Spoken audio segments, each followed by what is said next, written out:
महाभारत युद्ध के बाद अर्जुन की पत्नी सुभद्रा आखिर कहां गायब हो गई? क्या सुभद्रा आज भी जीवित है? भगवान श्री कृष्ण की बहन, जिसका बहुत बड़ा योगदान महाभारत के युद्ध में था, आखिर युद्ध के बाद वो कहां चली गई? दोस्तों, पांडवों की पत्नी द्रौपदी के बारे में तो सभी लोग जानते ही हैं कि युद्ध के बाद वे स्वर्ग गमन कर गई थी।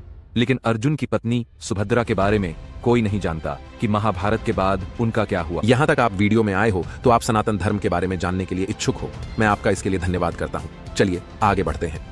तो चलिए जानते हैं आज के इस वीडियो में भगवान श्री कृष्ण और बलराम की बहन, अर्जुन की पत्नी और वीर अभिमन्यु की माता सुभद्रा, जिसने महाभारत में एक महत्वपूर्ण भूमिका निभाई थी। इनके पिता का नाम वासुदेव और माता का नाम रोहिणी था। वासुदेव और देवकी की 8वीं संतान भगवान श्री कृष्ण का जन्म होते ही वासुदेव उन्हें रात्रि के समय गोकुल में अपने भाई नंद को सौंप आए थे। वह बदले में नंद की नवजात पुत्री को ले आए थे ताकि कंस को यह भ्रम हो सके कि उनकी 8वीं संतान एक कन्या है। बाद में कंस द्वारा कन्या के वध का प्रयास करने पर कन्या योगमाया के रूप में प्रकट होकर अंतर्ध्यान हो गई और बाद में सुभद्रा के नाम से पहचानी जाने लगी। एक कथा के अनुसार रैवतक नाम पर्वत पर एक आयोजन किया गया। इस आयोजन को एक उत्सव की तरह आयोजित किया गया। कई शूरवीर भी इस आयोजन में आए। श्री कृष्ण और अर्जुन भी इस आयोजन का आनंद उठाने पहुंचे। वहां पर सुभद्रा भी मौजूद थी। अर्जुन सुभद्रा को देखकर मोहित हो गए। भगवान श्री कृष्ण अर्जुन के भाव को समझ गए। तब उन्होंने कहा कि सुभद्रा विवाह के लिए इनकार भी कर सकती है। ऐसी स्थिति में उन्होंने अर्जुन को सुभद्रा का हरण करने के विकल्प के बारे में भी बताया। अर्जुन ने ऐसा ही किया। अर्जुन ने सुभद्रा का बलपूर्वक हरण कर लिया। इस घटना से हड़कंप मच गया, लेकिन श्री कृष्ण शांत रहे। इस पर बलराम को शक हुआ और भगवान श्री कृष्ण से इस शांति का अर्थ पूछा। तब श्री कृष्ण ने उन्हें विनम्रता से समझाया।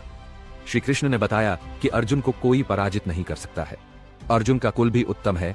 इस दृष्टि से सुभद्रा और अर्जुन के विवाह में कोई दोष नहीं है।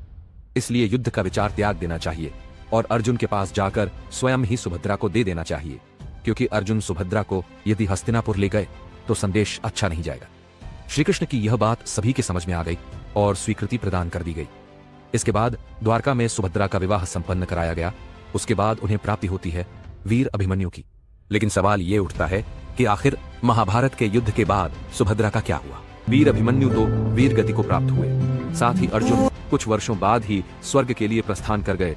तो उसके बाद आखिर हुआ तो हुआ क्या? चलिए विस्तार से जानते हैं।